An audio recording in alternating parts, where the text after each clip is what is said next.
Today it's day 7, and what's going on the background is we're just preparing to give the vaccine.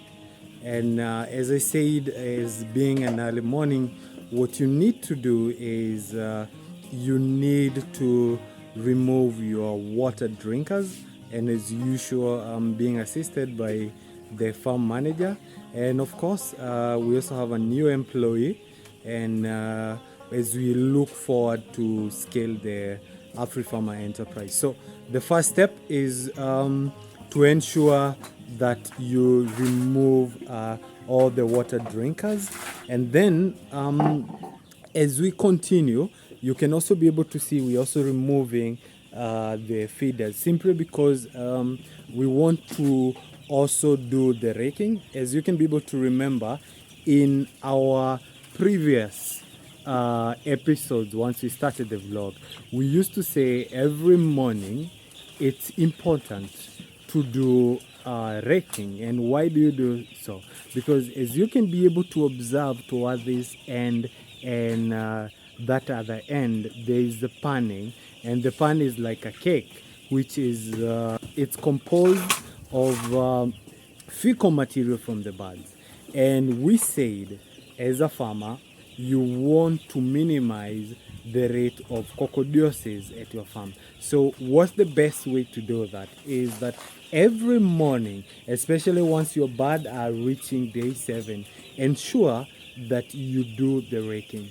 So the exercise is just going on, and I believe once we are able to do that, we are going to let the bird rest for the next possibly 30 to 45 minutes, and then we are going to come with our vaccine.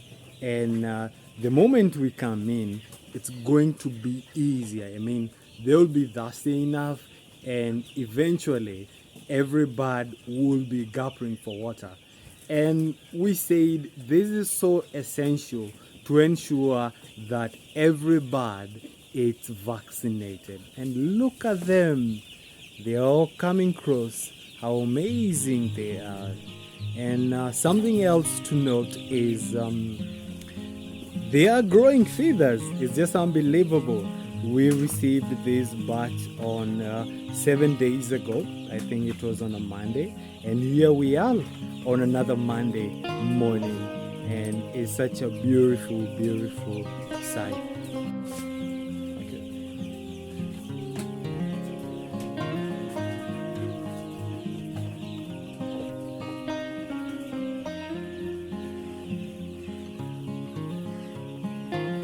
So just one more drinker to go, and we'll have entire coop open.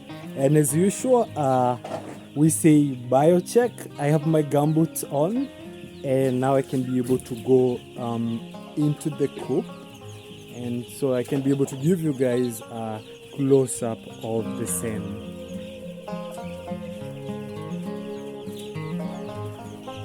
Here are our birds. We brought in a flock for more than 550 birds.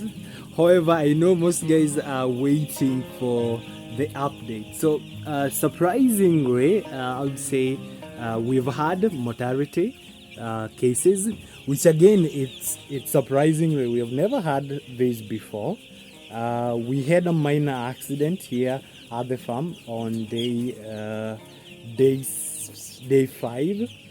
We were just talking with my employee concerning these brooding geckos, and of course we're actually working on the same. So apparently one of the birds, and this is quite unfortunate, it came to one of we had constructed razors, as you can be able to see. No, they're not actually here, but it's typically a razor is a place whereby you put your geckos. So what happened is a bird like this actually came in, and it placed its head just right here. So eventually, it was actually unable to go out.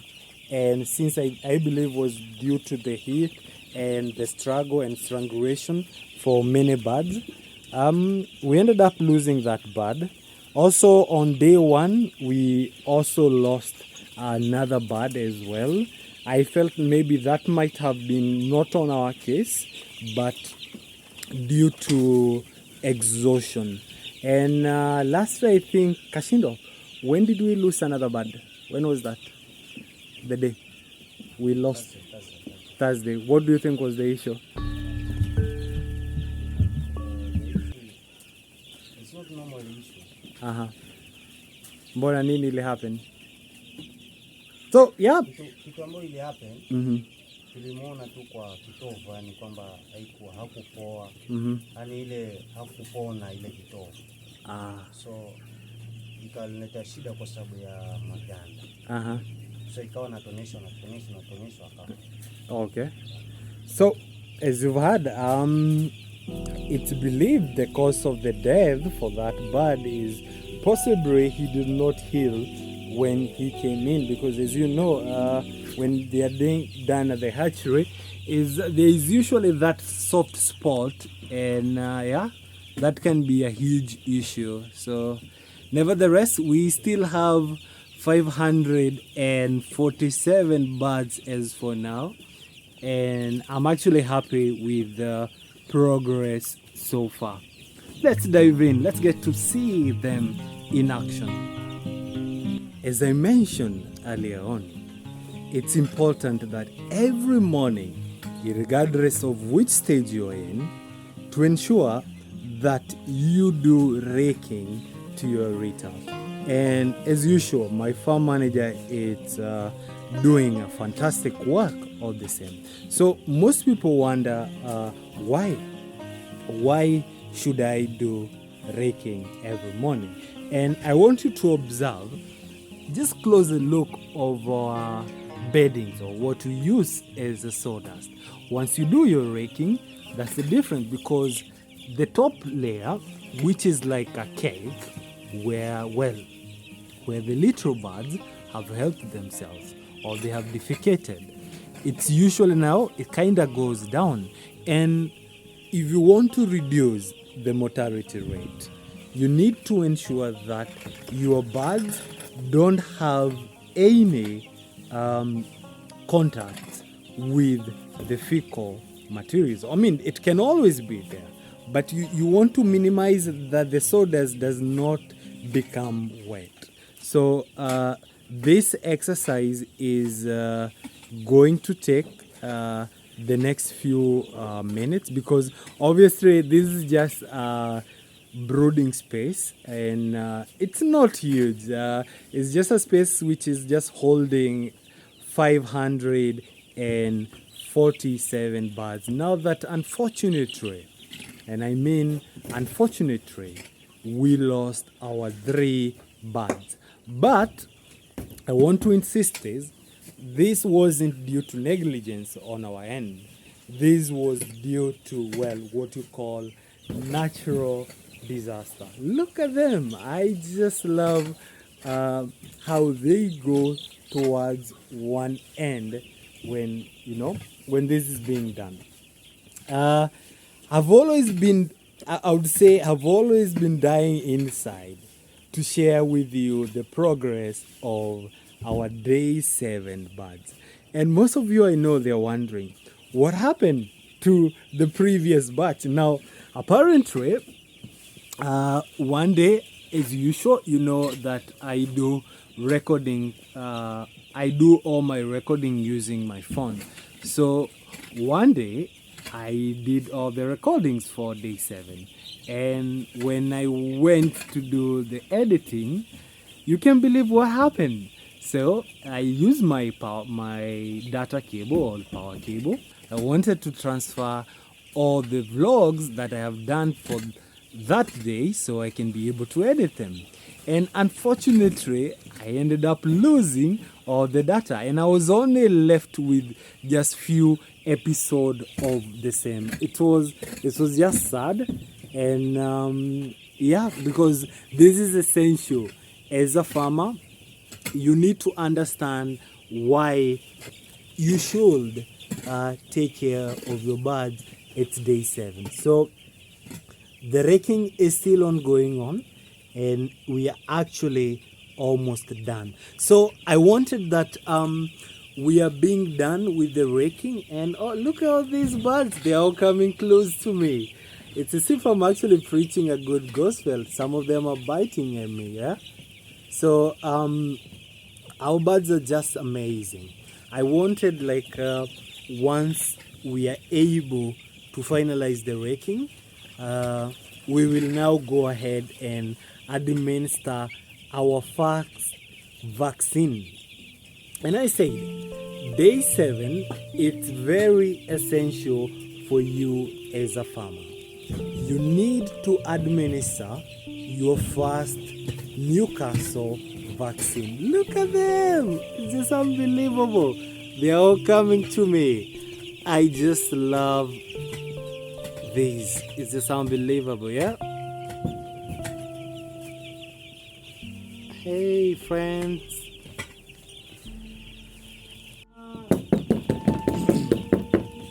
So, we are almost. And by the way, this is what I wanted you to see. Why we do raking every day. If you can be able to look closer to that space down there, what do you see? That's actually a hard pan of fecal materials. But then if you can be able to zoom to where we have done our raking, you can be able to see the difference, you know. There's not that hard cake anymore. And that's why we need to ensure that you need to do this if you want to reduce your mortality rate. You can be able, I want you guys to look closer so that you can be able to see the difference on why you need to do raking the first thing every morning in your brooding house as well as a chicken house, because the fecal materials tends to accumulate, and most of the times where the birds tends to stay all the time, they end up defecating, and eventually that becomes a cake. So if you don't solve that issue, the birds, as you also can be able to see where I've stepped in, they are going to end up being infected, or they'll eat any material there, and obviously it's going to cause a problem to their digestive space, and that's why you need to continue doing raking. Wow, look at that. This is unbelievable. Let's go. So going back to raking, now you understand why it's essential. Fantastic work, Kashindo.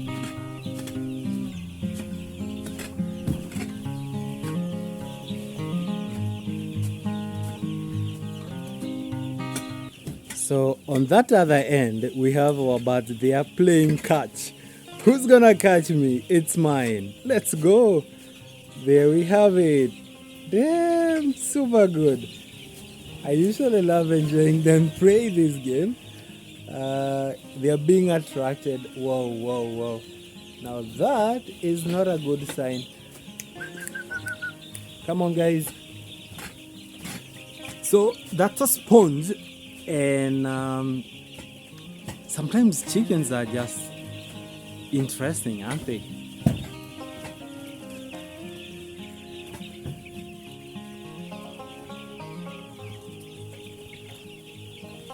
Look at that. Whoa, whoa. Who's first? Let's see who's got it. No, there you go. Everybody wants it. How fast you are, how mischievous you are, and eventually is who's the smartest. Now, this is going to be crazy, so I need to take it. Kashino, just take it. Because now, well, the catch is becoming stressful for them. Ooh, look at that. Wow. Once you have eaten all the feeds and you feel like you have no problem in the world, now that's the pause you make. Just amazing, isn't it? The bird is just enjoying the heat and, of course, the moment. It's just unbothered what's going on to other birds as they try to do their own thing. So we have just finished doing the raking, and as you can be able to see, for our entire coop length, the whole space looks amazing. You've got to agree with me, right? And that is how we keep diseases at bay, right? So guys, now do you understand why we have to do raking, right? Fantastic. Now that we have actually finalized with the raking, as we wait for our birds to get thirsty, the next exercise during early mornings is usually now to replenish the feeds. I know people keeps asking me every time, how does your birds gain the right weight at the right time? And for me, the first answer is always to feeds management. You have to ensure that your birds have enough feeds all the time. If you don't have enough feeds, then, well, your birds are going to struggle. So I usually use a ratio given to our vet, and she says you need to ensure that 70% of your space it's covered with either feeds or water. So we are going to ensure that this is done within a few minutes, and again, place the feeds back as we wait for our birds to get thirsty a little bit more. Thirsty doesn't hurt, and eventually we'll have our vaccine ready, and we'll be assured that it's good. Let's do this, shall we? So guys, when it comes to feeding, this is what I've been using, and this is what I'm going to be using for this batch. And I said, spoiler alert, I've not been paid, nor am I trying to promote them. But what I say is, for me as a farmer, Fugo has done a tremendous job for me. And that's why, as they say, fast to grow. I've been working with this feed, and I've seen the result, and it's just fantastic. So yeah, the brooding space is just right there, and as usually say, it's as majestic as ever. And let's see the feeders, how they are being refilled.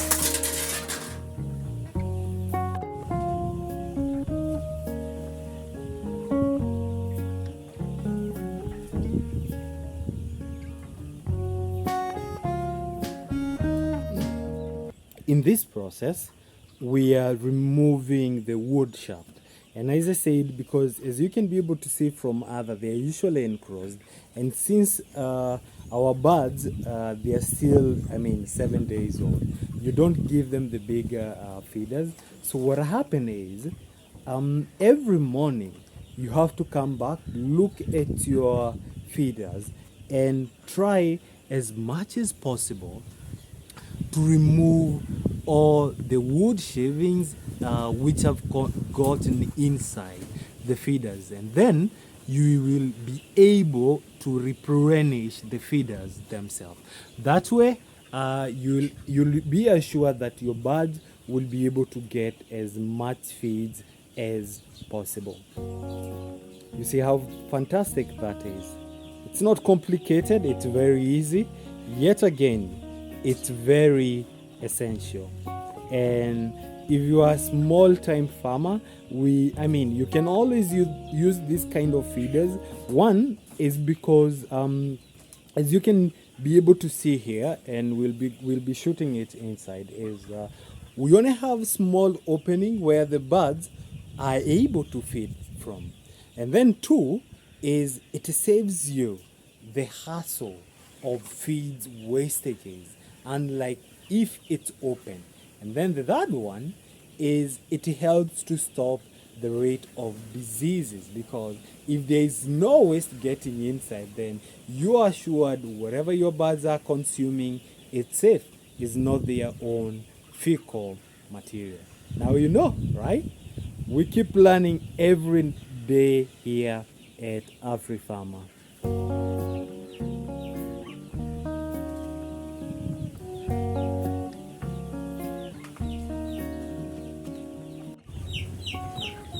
So we're just referring the feeders. So we usually place them on top of the sack, and then to make work easier, we do it at once. Let me show you what I mean.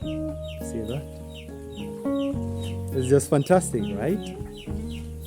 So the next step is just what we say, you just spread it, or what we call in Swahili kutandaza. That's the name, Kashindo, right? So and then now once you're done with that, eventually you are going now to close it with the lid, and eventually it becomes easier.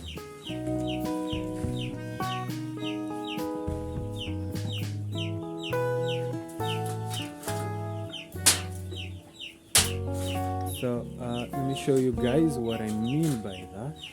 So once that is done, you place it on the top, and you actually close it just like that. Very easy, right? It's just amazing. And then you press it aside, and the next one you do the same thing. Of course, our birds are also getting relentless, which means they are getting thirsty, so we should be preparing our vaccine. And yeah,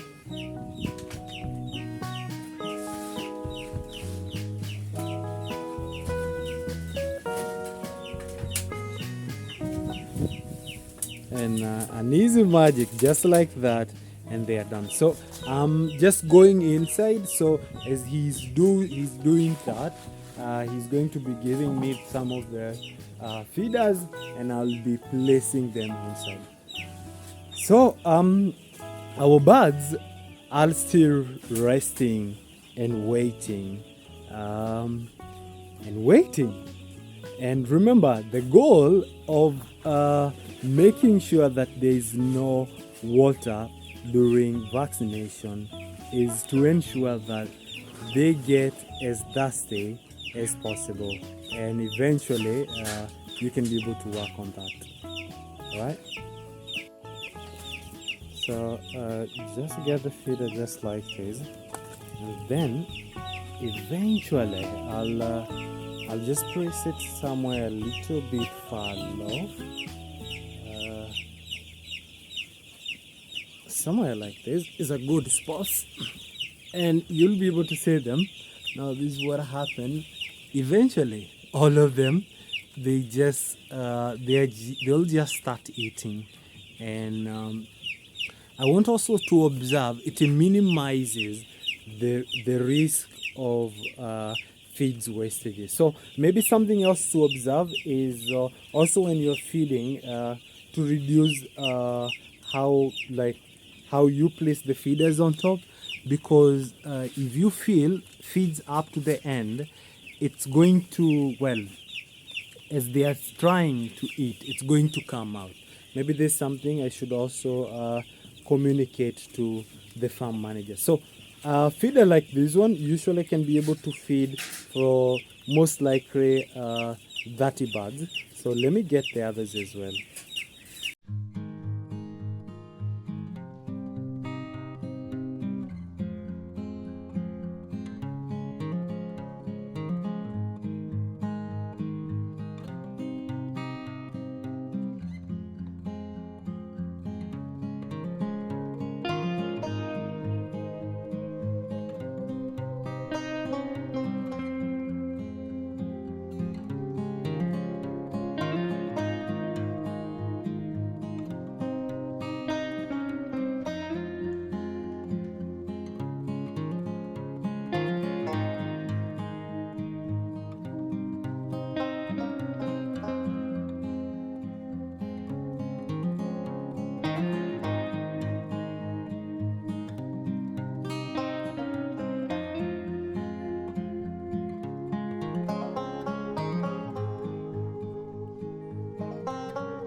So we're still doing the spreading of the feeds. So I just come here a little bit. I'm sorry guys, we have to go away. And these ones, they don't want to go away. Look at that. So he's actually hitching a ride and off he goes. So as you can be able to see, others have actually started the feeding.